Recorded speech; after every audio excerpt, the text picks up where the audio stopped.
mboten enak. Nek apa nek Bali ngono sik ati sik adem iki.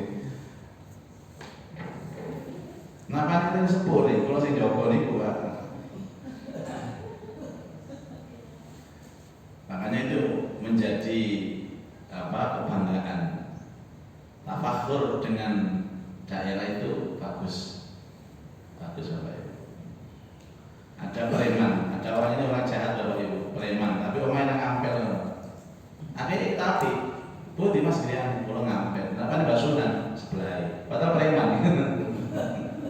Jadi ada orang terangkat derajatnya gara-gara kampung. Untung orang Bali. Makanya orang itu Bapak Ibu akan tertolong kalau di situ ada orang baik, orang soleh, ada wali. Kan banyak cerita, napa jamaah-jamaah mereka ini ketemu tiang ngoten. Kok di dalamnya Pak? Kalau sama mina apa nih sih mereka kelas nih? Oh, nggih ngajinya ada perumahan nih. Lho kenapa nih bisa pusat di sana? Kulo tanggi nih, padahal aku aja Pak. Aku tonggo kan dulu. Akhirnya jenenge api, saya melok keluar. Lah aku gak bisa melok sampean. Itu namanya apa? Kan saya sering mengatakan keberkahan itu ada 3, keberkahan tempat, keberkahan waktu, dan keberkahan orang. Wah jenengan bapak ini adik, wis nggone api, tonggone api, sapi terus ya. Katut. Orang-orang baik itu nulari bapak ibu, nulari.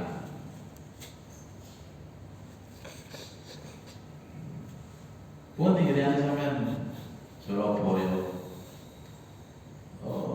Surabaya pun di barat, barat pun di daerah Tenggono, masya Allah. Di kampung-kampung santri. Ini ada kejadian, ada swingi pak kejadian kecelakaan anak menawa sampai situ. Pun di daerah sampai menawa. Kenapa ada kecelakaan itu? Mesti ngotot.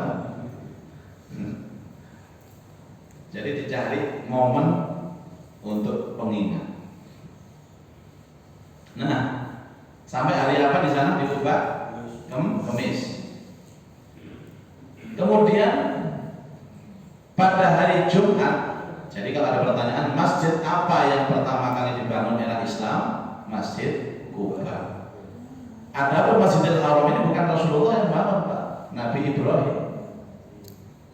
Nah pada hari Jumat beliau melanjutkan perjalanan dan Abu Bakar membonceng di belakang beliau. Utusan dikirim kepada Bani Najjar yang masih terhitung paman beliau dari ibu. Lalu mereka pun datang sambil mengurus pedang. Mereka serombongan menuju Madinah. Sholat Jumat dilakukan di Bani Salim bin Auf, maka beliau melaksanakan di masjid di tengah lembah. Jumlah mereka adalah 100 orang dan tempat pertama kali dijadikan Jumatan ini disebut Masjid Jumat. Masjid Jumat. Pertama kali yang ikut jamaah Jumat itu 100 orang. Ini ceritanya.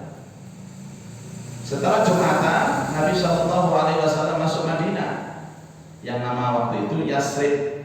Sekarang dinamakan Madinatul Rasul. Jenengan mlebu Madinah Bapak Ibu. Sing nanti umroh nggih, sing dereng nanti lotok ana cepet umroh. Amin. Siji Bapak Ibu, mlebu Al-Haramun Nabawi niku siji. Ati kula seneng adem. Ayem mlebu Madinah niku. Karena auranya Rasulullah. Jadi Rasulullah itu masuk di kota yang disebut kota Rasul, Madinatul Rasul, dan inilah momentum yang sangat monumental. Semua rumah di jalan itu semuanya keluar Bapak Ibu. Wong lanang yang metu kabeh mengucapkan tahmid, takdis. Anak-anak gadis mereka itu kemudian mendendangkan sholawat. Saking gembiranya yang sering kita kenal dengan apa? Tala'al badru alaina min saniyatil wada'i wajaba syukru alaina mada'an lillahi da. Masya Allah. Itu ada yang bawa terbang begini di pohon-pohon, anak-anak kecil sholawat sholawatan semua. Dan Rasulullah SAW tersenyum, senang mendengarkan sholawat itu. Itu menunjukkan bahwa memang sholawat itu pas diiringi terbang. Cuman gak usah ditambahin musik, nggak rusak, cukup terbang mawon. Makanya masih dibudayakan kita itu namanya ishari. Ishari itu kan enak, terbang kok. Tapi nek sono kok jenenge iki angel itu sudah tercampuri. Kalau sholawatan diterbangi itu sunnah. Tapi nek sono musik barang ini sudah tercampur, dan musik itu sendiri masih diperdebatkan oleh para ulama. Tapi nek terbangane Pak, semua sepakat bahwa Rasulullah disambut oleh orang-orang Madinah dengan sholawat Thala al-Badr itu diiringi dengan terbang, dan Rasulullah tersenyum seolah-olah Rasulullah itu meridhoi dan senang melihat apa yang dilakukan orang-orang Madinah. Terbangannya dok. Kalau sekarang makin muncul al-Banjari, dulu ishari, itu yang disunahkan. Tapi ketika alat musik itu sudah kontemporer namanya, dan itulah yang diperdebatkan oleh para ulama. Musiknya itu seperti apa? Ada yang mengatakan haram, ada yang boleh, sepanjang itu untuk hiburan. Yang haram itu apa? Sampai melalaikan. Kemarin ada trending topik yang sekarang lagi ramai di sosmed, si anak kecil dari Banyuwangi, Fajar ya, Farel. Ini menyanyikan lagu dibanding. Ya saya sendiri ditanya sama jamaah, gimana Ustaz? Tapi ada yang nggak suka ya. Ini kan sakral, kok ada joget-jogetnya. Indonesia ini kan memang butuh hiburan, Pak. Dan hiburan itu ya joget itu. Ikut joget, menteri-menterinya ikut joget semua, presidennya ya joget, ibu negara ya joget. Yang saya lihat ya nggak joget cuma satu, Bapak Wapres. Mungkin ada dua kemungkinan, karena sudah sepuh atau karena sudah kalau tua joget kan ya kira-kira ya piye. Tapi Pak Prabowo, Ibu Sri Mulyani, Pak Erick Thohir turun semua ya kemarin. Video itu viral Pak Ibu. Terus di netizen ada yang senang luar biasa, kompak, jogetnya kompak Pak. Wah, bangun negara utang terus. Ya macam-macam lah namanya orang sekarang sosmed itu loh Ibu. Orang yang senang, orang yang nggak senang. Tapi saya sih menganggapnya positif. Itu kan sudah selesai acara sakralnya, tinggal hiburannya, nggak apa-apa. Cuma itu bukan lagu untuk kenegaraan, untuk kemerdekaan, itu lagu percintaan. Terus apa mau dinyanyikan lagu Joko Tingkir kasih itu, seperti diprotes sampai wong NU. Joko Tingkir ngombe dawet. Dawet sapa? Ini ada yang protes. Joko Tingkir ini walinya Allah. Apa terus dia Sultan Hadiwijoyo, dan ini Mas Karebet ini guru-gurunya aulia-aulia seluruh Nusantara kok.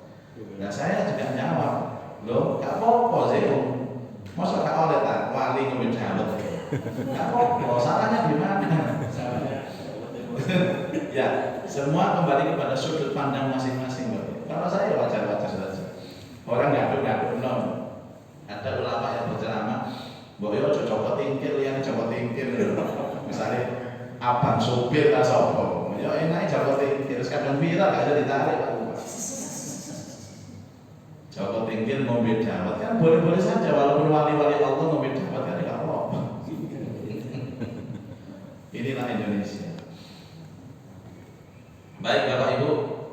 Nah terakhir, akhirnya banyak yang rebutan. Nabi tinggal di rumah saya, Nabi tinggal di rumah saya.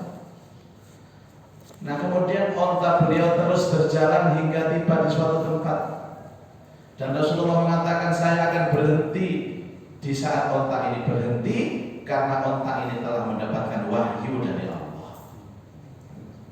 Terus melakukan, akhirnya berhenti. di suatu tempat yang sekarang ini menjadi Masjid Nabawi.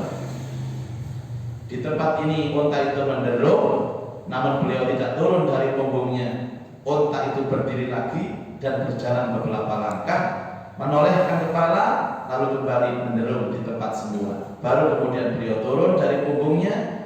Tempat itu berada di Bani Najjar yang masih terhitung paman-paman beliau. Jadi Nabi itu keluarganya dari bapak itu asalnya dari Madinah. Dan begitulah mereka memuliakan. Semuanya orang berkasih khusus tentang Rasulullah SAW, dan beliau singgah di rumah mereka. Abu Ayyub Al-Ansari segera mengambil pelana unta beliau dan memasukkannya ke dalam rumah. Melihat hal ini beliau bersabda, seseorang itu beserta pelananya. Aku akan tinggal di rumah ini. Itu Abu Ayyub Al-Ansari. Nah, Abu Ayyub ini Bapak Ibu justru makomnya tidak di Madinah. Makomnya itu ada di Ankara, Turki. Abu Ayyub Al-Ansari. Nanti saya juga mau ke Turki. Siapa yang mau ikut monggo Bapak Ibu. Kalau mau murah, niru Ali bin Abi Thalib, jalan kaki. Yang mahal itu kan pesawatnya dan hotelnya. Itu rumahnya Abu Ayyub Al-Ansari. Kemudian, ya Rasulullah, ini rumahku dan inilah pintunya. Kemudian selang beberapa hari, istri beliau Sauda, putri beliau Fatimah dan Ummu Kulsum tiba di Madinah. Menyusul Pak, istrinya menyusul, Fatimah menyusul. Akhirnya apa? Bersama-sama Zaid, Usama bin Zaid, Ummu Aiman, Abdullah bin Abu Bakar, seluruh keluarga Abu Bakar termasuk Aisyah ikut. Sementara Zainab putri beliau masih tinggal bersama suaminya Abul As di Mekah. Zainab belum memungkinkan untuk hijrah dan baru hijrah setelah perang Badar. Jadi rombongan hijrah ini bertahap Bapak.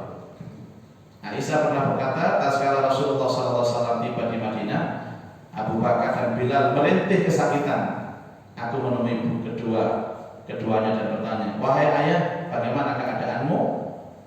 Wahai Bilal, bagaimana keadaanmu? Kemudian biasanya Abu Bakar terkena demam dan menjawab dengan sebuah syair, kalau pagi orang bisa berkumpul dengan keluarganya, namun kematian lebih dekat daripada tali terumpahnya. Akhirnya beliau dapat kabar, inilah yang sering saya katakan, beliau berdoa, ya Allah, buatlah kami mencintai Madinah ini seperti cinta kami kepada Mekah, bahkan lebih banyak lagi. Doa hijrah. Karena di tempat yang baru itu kadang-kadang kan gak rasa.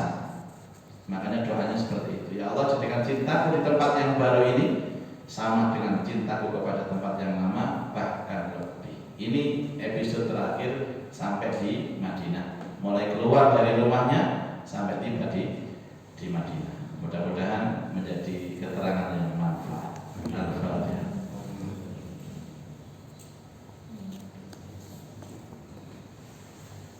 A'udzu billahi minasyaitonir rajim. Bismillahirrahmanirrahim. Alhamdulillahirabbil alamin. Allahumma shalli ala sayidina Muhammad wa alihi wa sahbihi ajma'in. Allahumma anfa'na bima 'allamtana wa 'allimna ma yanfa'una wa zidna ilman nafi'a. Allahumma arzuqna fahman nabiyyin wa hifdzal mursalin wa ilhamal malaikatil muqarrabin. Rabbana atina fid dunya hasanah wa fil akhirati hasanah wa qina adzabannar. Wa sallallahu ala sayidina Muhammad wa alihi wa sahbihi wa baraka wasallam. Walhamdulillahi rabbil alamin. Subhanakallahumma wa bihamdika asyhadu an la ilaha illa anta astaghfiruka wa atubu ilaik. Assalamualaikum warahmatullahi wabarakatuh. Waalaikumsalam warahmatullahi wabarakatuh.